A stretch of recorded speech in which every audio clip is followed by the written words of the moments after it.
जो डेट पर एक रिचेस्ट आदमी के साथ जाती है और उसे बोलती है कि मुझे शादी करने से पहले बहुत पैसे चाहिए। तभी वहां मिंग अपनी गर्लफ्रेंड याओ के साथ आता है और जो को देखकर उसकी इंसल्ट करता है और उस आदमी को बताता है कि जो एक घटिया लड़की है जो पैसों के लिए सबके साथ नाइट स्पेंड करती है और बार बार रिचेस्ट लोगों के पास जाती है।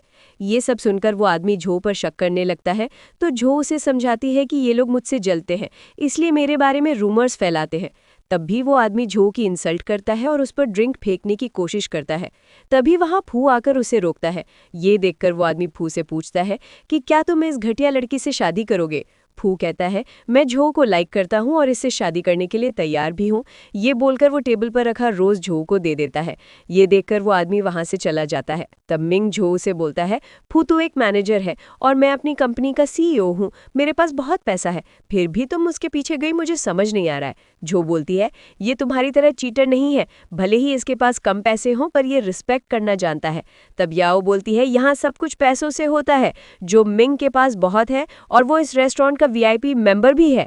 तभी मिंग अपना कार्ड निकालकर शो ऑफ करने लगता है तो फू भी अपना कार्ड निकालकर रेस्टोरेंट के ओनर को देता है और कहता है मेरे पास भी बहुत पैसा है, आज जितने लोग यहाँ आए हैं उनका सारा बिल मैं पे करूंगा। ये सुनकर झो उसे रोकती है कि ऐसा मत करो, तुम्हारे पास इतने पैसे कहाँ से आ गए।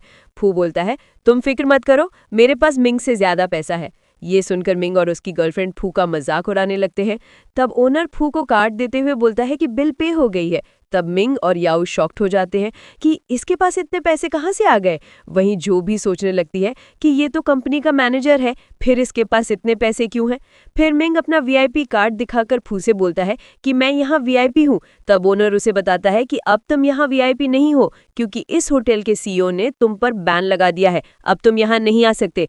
फिर वहां गार्ड जाकर मिंग और उसकी गर्लफ्रेंड को बाहर निकाल देते हैं। इसके बाद जो फू से उसका कार्ड मांगने लगती है और बोलती है मुझे देखना है तुम्हारे पास और कितने पैसे हैं जो तुमने आज का बिल भी पे कर दिया। फिर बोलती है लास्ट टाइम तुमने मेरे लिए गिफ्ट लेने में बहुत पैसे स्पेंड किए थे, इसलिए इस बार मैं तुम्हारी हेल्प करना चाहती हूँ। तब फू उसे हक कर लेता है और कहता है अगर तुम सच में मेरी हेल्प करना चाहती हो तो मेरे साथ घर चलो। ये सुनकर जो उसे पीटने लगती है तो फू कहता है हम दोनों की मॉम हमें शादी के लिए फोर्स कर रही है, इसलिए अच्छा यही होगा कि हम दोनों साथ आ जाएं। ये सुनकर जो स्माइल करती है और बोलती है ये अच्छा आइडिया है, हम दोनों एक दूसरे को बचपन से जानते हैं, पर कहीं तुम मेरा फायदा उठाने की तो नहीं सोच रहे हो। तब फू उसे अपने क्लोज करता है और किस करने के लिए आगे होता है। जो भी किस करने के लिए आगे जाने लगती है पर फू बोलता है मैं तुम्हारे साथ कुछ गलत नहीं करूंगा। इस बात पर झो गुस्सा हो जाती है और उसके सिर को पकड़कर शेक करने लगती है। अगले सीन में झो अपनी मॉम से बात कर रही होती है। तब उसकी मॉम बोलती है फू मुझे अच्छा लगता है, तुम्हें उससे ही शादी कर लेनी चाहिए। ये सुनकर फू फोन के पास आता है और मॉम को हेलो करता है, पर जो उससे बात नहीं करने देती और इस टॉपिक को बंद करने को कहती है। मॉम बोलती है तुमने पहले ही इतने सालों में बहुत पैसे वेस्ट कर दिए हैं। ये सुनकर जो जल्दी से फोन बंद कर देती है। तब फू भी ये सुन लेता है और जो से पूछता है तुमने इतने सारे पैसे कहाँ वेस्ट कर दिए। जो बताती है जब मिंग अपना बिजनेस स्टार्ट कर रहा था तो उसे पैसों की जरूरत थी, इसलिए मैंने उसकी हेल्प की। फिर बोलती है मैं अब वर्क करती हूँ इसलिए तुम्हारी भी हेल्प कर सकती हूँ। तो फू कहता है अब मैं मिंग से बदला लेना चाहता हूँ, तुमने जितने भी पैसे उसके लिए वेस्ट की है अब उसे इन सब का हिसाब देना होगा।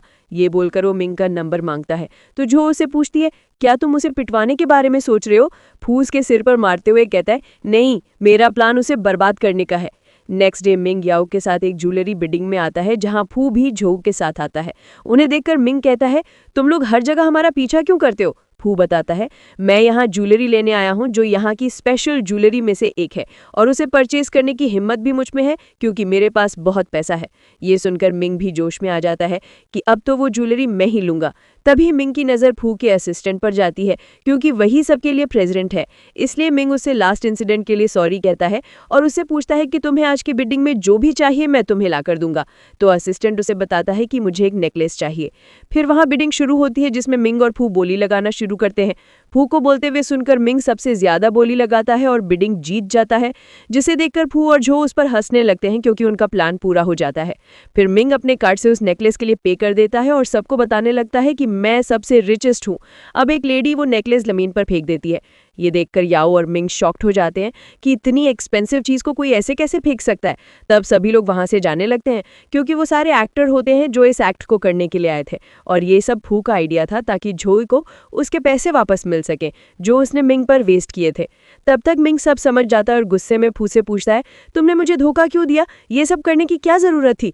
तो जो उसे मुक्का मारती है और कहती है, इसकी शुरुआत तुमने की थी, मुझसे कंपनी के नाम पर पैसे मांग मांग कर, इसलिए अब मुझे अपना बदला लेने का मौका मिला है। याओ बोलती है, तुम लोगों ने स्कैम किया है, अब तुम्हें जेल जाना होगा। तो फू उसे कुछ लीगल पेपर्स दिखाता है, जिससे मिंग को समझ आ जाता है कि अब कुछ नहीं हो सकता। इसलिए वो फू को सीईओ की धमकी देता है कि वो यही है और तुम्हें सबक सिखाएगा। तब असिस्टेंट फू के पास आता है और उससे कहता है कि तुमने बिल्कुल सही डिसीजन लिया है। इस बात के लिए जो असिस्टेंट को थैंक्स बोलने लगती है, तो फू उसे बाहर जाने को बोलता है और बताता है कि वो सब हैंडल कर लेगा। सो जो वहां से चली जाती है। तब असिस्टेंट मिंग और याओ को बताता है कि असली सीईओ मैं नहीं, फू है। ये जानकर दोनों शॉक्ड हो जाते हैं और उससे बोलते हैं कि अगर तुम सच में सीईओ हो तो हमारे साथ फ्रॉड नहीं कर सकते, हमें नकली डायमंड नहीं दे सकते। तब फू उन्हें वो नेकलेस लेकर बताता है कि ये रियल है और मैं तुम्हारी तरह फ्रॉड करने वाला इंसान नहीं हूँ, मुझे चीटिंग करना पसंद नहीं, ये सब मैंने झो के लिए किया है, नहीं तो वो परेशान हो जाती। फिर मिंग और याओ उससे सॉरी बोलने लगते हैं, पर फू उन पर दया नहीं करता बल्कि उन्हें बैंकक्रप्ट कर देता है।